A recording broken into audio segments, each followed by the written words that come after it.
তুমি কি লিখছো? তুমি কি লিখছো? এই দুটি প্রশ্নবোধক বাক্যের মধ্যে পার্থক্য কোথায়? পার্থক্য আছে কির মধ্যে, অর্থাৎ কয় হ্রস্বই কি এবং কয় দীর্ঘই কি, এর মধ্যেই পার্থক্য আছে। কিভাবে আমরা এই পার্থক্য বুঝব? কি অর্থাৎ কয়াশ্রয় কি ব্যবহার করা হয় হ্যাঁ বা না উত্তর ভিত্তিক প্রশ্নের ক্ষেত্রে। এগুলোকে ইংরেজিতে বলে ইয়েস বা নো অ্যান্সার টাইপ কোশ্চেন বা সিম্পল কোশ্চেন। এর উত্তরে শুধু হ্যাঁ বা না বলতে হয়, অর্থাৎ ইয়েস বা নো বলতে হয়। সেন্টেন্স স্ট্রাকচার কী হবে ইংরেজিতে? প্রথমে ডু ভার্ব বা helping verb plus subject plus main verb plus object কিংবা কমপ্লিমেন্ট কিংবা অন্যান্য শব্দ, শেষে কোশ্চেন মার্ক। যেমন তুমি কি লিখছো? এখানে জানতে চাওয়া হচ্ছে তুমি লেখার কাজটা করছো বা করছো না, হ্যাঁ বা না। বাক্যটিকে ইংরেজিতে আমরা কিভাবে লিখব? তাহলে আমাদের প্রথমে টেন্স ঘটিত বিষয়টা দেখতে হবে। ক্রিয়াপদ দেখলে আমরা বুঝবো লিখছো, অর্থাৎ এটি প্রেজেন্ট কন্টিনিউয়াস টেন্সে আছে। সেই জন্য হেল্পিং ভার্ব হবে অ্যাম, ইজ বা আর কর্তা অনুসারে। এখানে কর্তা তুমি, অর্থাৎ ইউ। তাহলে সেই অনুযায়ী অক্সিলারি ভার্ব বা হেল্পিং ভার্ব হবে আর, এরপরে বসবে কর্তা ইউ, তারপর ভার্ব আইএনজি ফর্ম অর্থাৎ রাইটিং, শেষে কোশ্চেন মার্ক।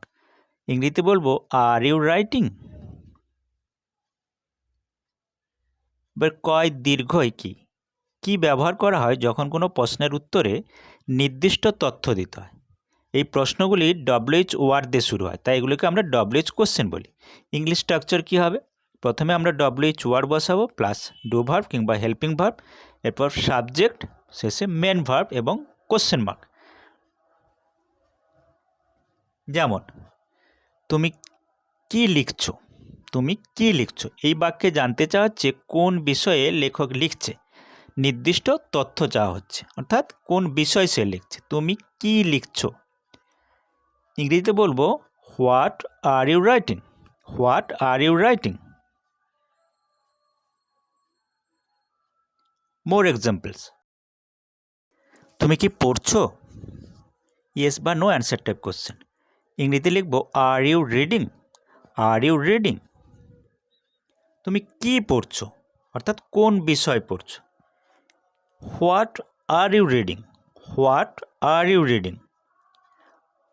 তুমি কি খেয়েছো? হ্যাঁ বা না, অর্থাৎ ইয়েস বা no answer type question. Have you eaten. Have you eaten. তুমি কি খেয়েছো, অর্থাৎ কোন খাবার খেয়েছো। What have you eaten. What have you eaten. সে কি খেলে? সে কি খেলে, হ্যাঁ বা না প্রশ্ন। Does he play. Does he play.